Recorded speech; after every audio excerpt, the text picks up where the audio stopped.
Bonjour à tous. Dans cette vidéo, nous allons répondre à une question bien délicate. Cette question est: que dois-je acheter comme appareil photographique en 2017?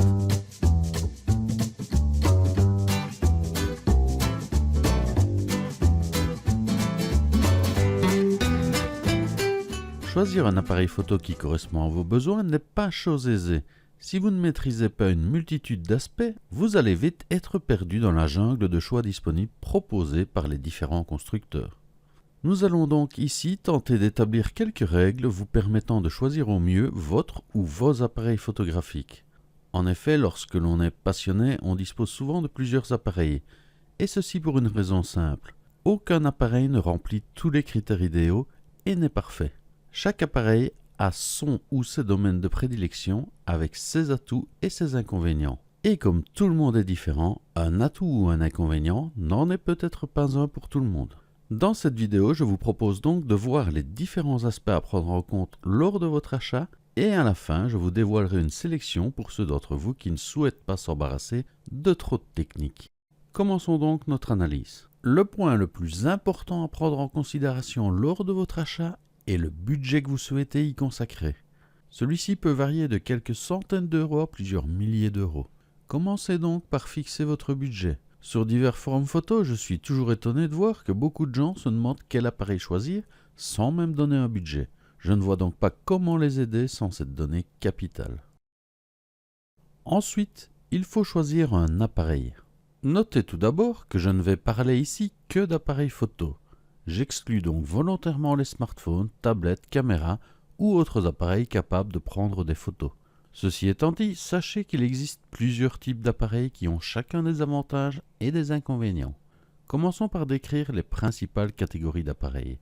Je les classe en deux catégories, à savoir les appareils à objectif fixe et ceux à objectif interchangeable. Les appareils à objectif fixe. Dans cette catégorie, la première chose que l'on peut dire est qu'il est beaucoup plus facile d'établir son budget. En effet, vous achetez un appareil complet. Les seuls frais supplémentaires sont ceux des divers accessoires, sacoche, batterie, chargeur, carte mémoire, etc. Il existe deux types d'appareils principaux dans cette catégorie, les compacts et les bridge. Commençons donc par décrire les compacts. Les compacts sont, comme leur nom l'indique, des appareils de petite taille et légers. L'intérêt principal de ce type d'appareil est de pouvoir le glisser dans une poche et donc de l'emmener partout. Ici aussi on distingue deux familles principales, les compacts classiques et les compacts dits experts ou semi-experts. Les compacts classiques sont de petits appareils bon marché, en général entre 100 et 500 euros. Ils disposent d'un capteur de petite taille, en général inférieur à 1 pouce, et d'un objectif peu qualitatif. Ils sont d'ailleurs de plus en plus délaissés au profit des smartphones qui, en termes de qualité photo, leur sont plus ou moins équivalents. C'est pour cette raison que certains constructeurs proposent des appareils aux caractéristiques particulières, tels que résistants au choc, à la poussière, pouvant aller sous l'eau, connectés aux réseaux sociaux, etc. Des appareils vraiment limités à un usage spécifique. Les avantages, ils sont compacts, légers et bon marché. Les inconvénients, en général, ils disposent de petits capteurs, d'objectifs peu lumineux et pas de viseur. Nous reviendrons sur toutes les notions techniques évoquées dans la description des appareils plus tard. Ils ne conviennent guère aux photos en conditions de lumière difficiles comme le soir, la nuit, la photo d'intérieur. Ils permettent rarement de faire des photos créatives. L'appareil prend les décisions de prise de vue même si vous pouvez jouer sur quelques paramètres. Ils sont en général assez lents à réagir et il est donc souvent difficile de capturer des instants précis. Ici, il n'y a en général pas de format RAW, le JPEG est la norme. Et enfin, ils ne sont pas évolutifs. Passons à présent à la deuxième famille, les compacts dits experts. Ceux-ci sont apparus depuis peu et tentent de redonner vie à ce segment d'appareils en offrant une qualité de photo supérieure et des possibilités inexistantes sur les smartphones. Ces derniers ne peuvent donc plus rivaliser. Leur prix varie en général entre 500 et 1500 euros. Quelques modèles coûtent même plusieurs milliers d'euros. Ils disposent de capteurs de plus grande taille, en général 1 pouce. Certains vont même plus loin avec des capteurs 4 tiers, des capteurs APS-C et même des capteurs full frame. Ils disposent d'un objectif plus qualitatif que ceux des compacts classiques. Ils gèrent mieux les conditions de lumière difficiles. Ils disposent également de mode de prise de vue expert. Vous pouvez régler tous les paramètres de prise de vue. Ils permettent de travailler en format RAW et certains proposent un viseur. Les avantages? Ils sont compacts, légers, avec une qualité de photo nettement supérieure à leur homologue classique. Et pour certains d'entre eux, la qualité est même proche ou meilleure que pour certains réflexes hybrides entrée de gamme ou meilleure même que pour certains bridge. Les inconvénients? Ils sont relativement chers pour une bonne qualité, ils sont très peu évolutifs, voire pas du tout. Pour en finir avec les compacts, on peut dire que ce sont des appareils qui feront le bonheur de ceux qui souhaitent voyager le plus légèrement possible et d'avoir pour certains modèles une qualité suffisante à un usage amateur voire amateur éclairé. Maintenant que nous avons vu les compacts, décrivons les bridge. Ce type d'appareil a vu le jour pour combler le trou qui existait entre les appareils compacts et les réflexes. Leur but est de permettre à l'amateur éclairé de disposer d'un appareil plus polyvalent et plus ergonomique qu'un compact en se rapprochant du style mini-réflexe. Ils sont donc de taille moyenne. Notez qu'à l'heure actuelle, il existe de très bons compacts ainsi que des réflexes bas de gamme qui leur tiennent la dragée haute, sans parler évidemment des hybrides qui eux aussi leur font concurrence. Ces appareils disposent souvent d'un zoom important, ce qui en fait des appareils tout en un permettant de faire face à bien des situations. Du grand angle au téléobjectif. Cela est tentant, mais malheureusement, cette polyvalence a souvent comme contrepartie le fait d'avoir des appareils non spécialisés dans un domaine et donc au final assez moyens, sauf pour les plus hauts de gamme. Comme on l'a dit, ces appareils sont censés être ergonomiques avec des commandes facilement disponibles. Pour les meilleurs, ils permettent d'effectuer tous les réglages de l'appareil manuellement et disposent même de la mise au point manuelle. Ils se composent également d'un viseur, élément indispensable pour le photographe éclairé. Leur capteur varie de la taille petite à moyenne. Plus le capteur est petit, plus les prises de vue en conditions difficiles sont inadaptées et plus leur montée en sensibilité est mauvaise. Certains sont très prisés pour la vidéo. Et enfin, il est parfois possible d'ajouter quelques accessoires comme un flash externe par exemple. On pourrait donc en quelque sorte les nommer couteau suisse du photographe. Les avantages? Ils sont polyvalents, ils disposent souvent d'un zoom important, ce sont des appareils complets tout en un, ils permettent de s'initier à la créativité. Les inconvénients? Polyvalence rime rarement avec qualité, et ils sont peu évolutifs. Pour en finir, on peut dire que les bridge feront le bonheur de ceux qui souhaitent voyager moyennement léger tout en ayant un appareil le plus polyvalent possible. Pour certains modèles, la qualité est suffisante à un usage amateur voire amateur éclairé. Passons à présent aux appareils à objectifs interchangeables. Dans cette catégorie, il est beaucoup plus difficile d'établir son budget. En effet, vous achetez un appareil évolutif. Vous partirez peut-être avec le kit objectif de base, mais si c'est pour ne pas en changer et ne pas choisir un ou d'autres objectifs spécifiques, je vous conseille alors les appareils compacts ou bridge. Si vous choisissez ce type d'appareil, sachez que le prix du budget peut exploser en objectifs ainsi qu'en nombreux accessoires disponibles pour cette catégorie. Notez que certains sont spécialisés et ont donc des domaines de prédilection, comme le sport, la prise de vue en conditions difficiles, les très hautes définitions, etc. Il existe deux types d'appareils principaux dans cette catégorie, les hybrides et les réflexes. Commençons par les hybrides. Ce type d'appareil, encore appelé mirrorless, autrement dit sans miroir, est venu concurrencer le marché des réflexes.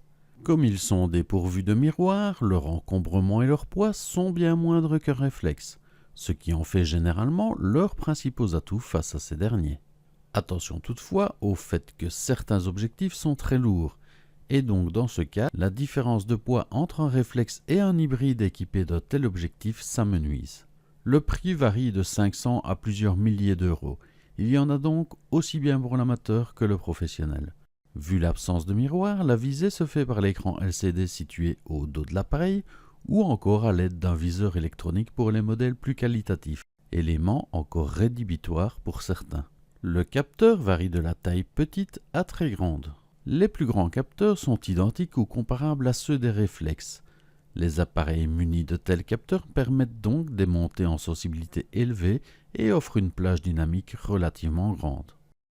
Les avantages? Ils sont plus légers que leurs concurrents réflexes. Ils sont discrets lorsqu'ils sont équipés de petites focales. Il y a de plus en plus de choix dans cette catégorie. Il y a de nombreuses aides à la prise de vue offertes par le viseur électronique. Et enfin, ils sont très évolutifs et très prisés. Leur avenir semble donc prometteur. Les inconvénients, ils sont souvent moins réactifs qu'un réflexe. L'ergonomie est souvent plus compliquée due à la petite taille. La gamme d'objectifs disponibles est souvent inférieure à celle des réflexes et le prix est parfois très élevé. Attention au fait que l'atout poids et encombrement n'existe quasi plus si vous utilisez des objectifs lourds et encombrants. Notez enfin que le viseur électronique peut être dérangeant s'il n'est pas de qualité. Pour en finir, en fonction du prix, on peut dire que les hybrides feront le bonheur de l'amateur jusqu'au professionnel qui souhaite alléger son appareil tout en gardant la meilleure qualité d'image possible pour les modèles haut de gamme. Passons maintenant aux réflexes. Depuis toujours, ceux-ci sont considérés comme le summum pour le photographe passionné ou le professionnel. À l'heure actuelle, il en existe de tous les prix, de quelques centaines d'euros à plusieurs milliers d'euros. Ils ont de ce fait des concurrents parmi les compacts, les bridge et les hybrides en fonction du prix. Même les modèles haut de gamme, à plusieurs milliers d'euros, commencent à être concurrencés très sérieusement par les meilleurs hybrides. Ils sont souvent lourds et encombrants.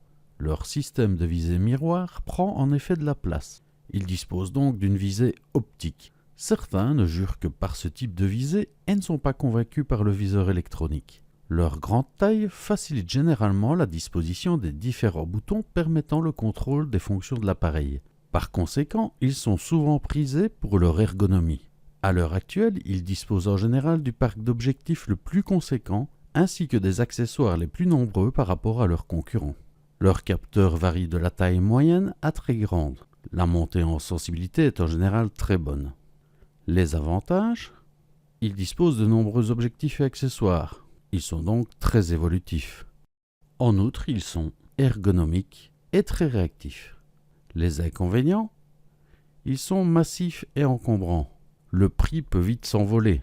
Et enfin, maîtriser toutes les possibilités vous demandera du temps et de l'investissement. Pour en finir avec les réflexes, en fonction du prix, on peut dire qu'ils feront le bonheur de l'amateur jusqu'au professionnel qui souhaite avoir la meilleure ergonomie et qualité d'image possible. Poursuivons notre analyse. Après avoir défini votre budget et choisi une catégorie d'appareils, il faut que vous vous intéressiez aux différentes caractéristiques techniques. Il est indispensable d'y passer du temps si vous voulez être certain que l'appareil correspondra bien à vos besoins. Voici donc les différentes caractéristiques techniques à prendre en compte lors de l'achat. L'objectif. C'est par lui que passe la lumière indispensable à votre image. C'est donc un élément capital à prendre en compte. Je vous invite vivement à visionner la vidéo sur les objectifs afin d'en comprendre le fonctionnement et comment les choisir. Notez que sur un appareil à objectif fixe, il est encore plus important de connaître les caractéristiques vu que vous ne saurez en changer. En résumé, sachez qu'il n'existe pas d'objectif à tout faire, vous devez faire des choix. Il est donc essentiel lors de votre achat de savoir quel type de photo vous allez privilégier. Le capteur. Une fois la lumière passée au travers de l'objectif, celle-ci est saisie par le capteur photo. C'est donc un autre élément capital de l'appareil photo. De nouveau, je vous invite fortement à visionner la vidéo sur les capteurs afin de prendre connaissance de leur fonctionnement. En résumé, sachez qu'il en existe de différentes tailles et que cela a un impact plus ou moins important sur le type de photo que vous souhaitez réaliser. La visée. Soit il n'y a pas de viseur et la visée se fait à l'aide de l'écran LCD de l'appareil. Soit il y a un viseur et dans ce cas, on distingue deux types de viseurs. L'OVF, l'Optical Viewfinder, autrement dit le viseur optique. La lumière traverse l'objectif et est réfléchie par un miroir vers le viseur. Vous voyez exactement comme si vous regardiez avec votre œil. Avantage, instantané et excellente qualité visuelle. Deuxième type de viseur, le VF, l'Electronic Viewfinder, autrement dit le viseur électronique. Vous voyez à travers le viseur une image numérisée.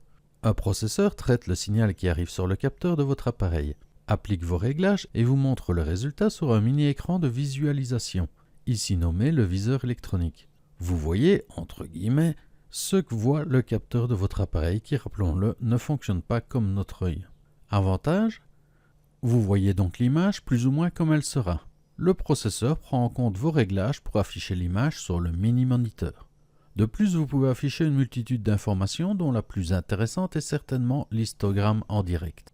Certains ne jurent que par l'un ou l'autre type de viseur. Dans tous les cas, ce qui compte est la qualité du viseur. Un viseur électronique de mauvaise qualité sera une plaie à utiliser. De même pour un viseur optique, même si en général on a moins de soucis de ce côté. Vérifiez aussi la taille du viseur, s'il est trop petit, vous risquez de le trouver inconfortable. La stabilisation. Présente ou non sur les objectifs, celle-ci permet de réduire le flou de bouger. Notez que certains appareils disposent d'une stabilisation directement sur le capteur, ce qui permet de bénéficier de cette technologie même pour des objectifs non stabilisés. La sensibilité ISO. Lorsque la lumière est difficile, soirée, nuit, intérieur, vous devez souvent augmenter la sensibilité de votre appareil afin de prendre une photo. Et là, il n'y a guère de secret. Plus votre appareil est cher, mieux en général il monte en ISO et mieux il traite les inconvénients dus à cette augmentation de sensibilité afin de rendre les images exploitables. Mais attention, aucun ne donne des images de bonne qualité au plus haut ISO de leur échelle. Si vous êtes un adepte des conditions de luminosité difficiles, renseignez-vous sur la montée en ISO exploitable par votre appareil. La vidéo. Beaucoup de personnes prennent un appareil photo pour filmer. Si vous êtes dans ce cas, vérifiez les possibilités vidéo, HD, Full HD, 4K, nombre d'images par seconde, etc. Vérifiez aussi la présence ou non d'une prise micro et ou d'une prise casque. Nous venons de passer en revue les principaux paramètres à prendre en compte. Notez qu'il en existe bien d'autres qui ont tous leur importance. Citons par exemple le nombre de points d'autofocus, le type d'autofocus, la rapidité et précision de celui-ci, la cadence de prise de vue, l'écran LCD articulé ou non, tactile ou non, la vitesse d'obturation, la vitesse de synchronisation flash, la durée de vie estimée de l'appareil avant panne, la présence ou non de Wi-Fi, Bluetooth, GPS, la tropicalisation, autrement dit la résistance à l'humidité et ou la poussière, la durée de vie de la batterie, le type de carte mémoire pris en charge et le nombre d'emplacements pour ces cartes, les entrées-sorties disponibles, le poids et les dimensions, les accessoires fournis, chargeurs, câbles, etc. Voilà, arrêtons-nous là, ce n'est déjà pas si mal, même si je pourrais continuer à vous citer bien d'autres caractéristiques. Comparez donc attentivement les fiches techniques en fonction de l'usage que vous souhaitez faire de votre appareil. Poursuivons notre analyse et abordons le dernier point que je vous invite à prendre en compte. Pourquoi acheter un appareil? Quel est le type de photographie que je souhaite réaliser? Notez que pour des raisons pratiques, j'ai mis ce point en dernier alors qu'en réalité, cela devrait être votre première question. Voyons donc cela. Il est important de se poser la question du type de photo à réaliser. Lorsque l'on débute, on s'imagine que l'on va pouvoir tout faire avec notre appareil, or il n'en est rien. Nous avons vu qu'il y a des limitations techniques propres à chaque matériel. Ceci étant dit, voudrais-je faire des photos de paysages, de portraits, de studio, de macro, de rue, d'architecture, de sport, de voyage, de reportage, de nuit, un peu de tout, etc. Comme je vous l'ai dit, aucun appareil ne permet de tout faire, même s'il y a des choix plus polyvalents que d'autres. Définissez donc votre domaine de photographie principal et choisissez l'appareil en fonction de cela. Encore quelques remarques. La grande question qui revient souvent est « quelle marque dois-je privilégier ?» Avant de répondre à cette question, citons d'abord par ordre alphabétique les principales marques présentes dans le secteur photographie. Canon, Fujifilm, Nikon, Olympus, Panasonic, Pentax, Ricoh, Sigma, Sony. Notez enfin que l'ergonomie du boîtier, souvent dépendant de la marque, est un point capital, souvent négligé et pourtant un des plus importants. Je vous conseille fortement d'aller essayer votre futur boîtier en magasin. Outre l'ergonomie du boîtier, celle des menus est aussi très importante, ainsi que la personnalisation des fonctions et ou boutons de l'appareil. N'oubliez pas que le but est d'utiliser l'appareil. Il est donc important qu'il vous plaise et que son ergonomie vous convienne. Pour les objectifs, outre les marques citées ci-dessus, d'autres proposent une alternative aux objectifs de la marque. Citons Samyang, Sigma, Tamron, Tokina, Zeiss, etc. Alors que choisir? Eh bien, au niveau des marques, je ne peux me prononcer car en ce domaine, il n'y a pas d'objectivité. Chacun a des besoins, sensibilités et envies différentes. Vous êtes unique et je ne peux répondre à votre place. Ceci étant dit, soyez particulièrement attentif aux points suivants lors de votre choix. Soyez donc attentif à la réputation de la marque, aux supports et ressources disponibles, vérifiez s'il existe une communauté active, et enfin quels sont les accessoires disponibles pour la marque ainsi que leur prix. Je pense qu'à présent vous êtes paré pour effectuer vos recherches et faire une première sélection de matériel. Les thèmes que nous avons abordés précédemment, à savoir le budget, le type d'appareil et les caractéristiques techniques, devraient vous y aider. Une fois votre choix effectué, n'hésitez pas à vous rendre sur un ou plusieurs forums dédiés à la photo afin de voir les retours utilisateurs et poser des questions s'il reste des zones troubles. Bref, mettez tous les atouts de votre côté. Pour ceux qui ne souhaitent pas trop chercher, qui sont pressés ou ne veulent pas s'embarrasser de tous les points techniques évoqués, je vous ai préparé une petite sélection de modèles en fonction du type de photographie que vous souhaitez réaliser et de votre budget. Notez que cette sélection est purement subjective et incomplète. Les modèles que je vais vous présenter sont toutefois considérés par beaucoup comme de très bons appareils. Retenez que si votre budget est très limité, je vous conseille soit de choisir un modèle d'une génération plus ancienne que celle que je vous propose ici, sans pour autant nécessairement perdre en qualité d'image. Soit de choisir un modèle d'occasion si cela ne vous fait pas peur. Allons-y, commençons à découvrir ma sélection.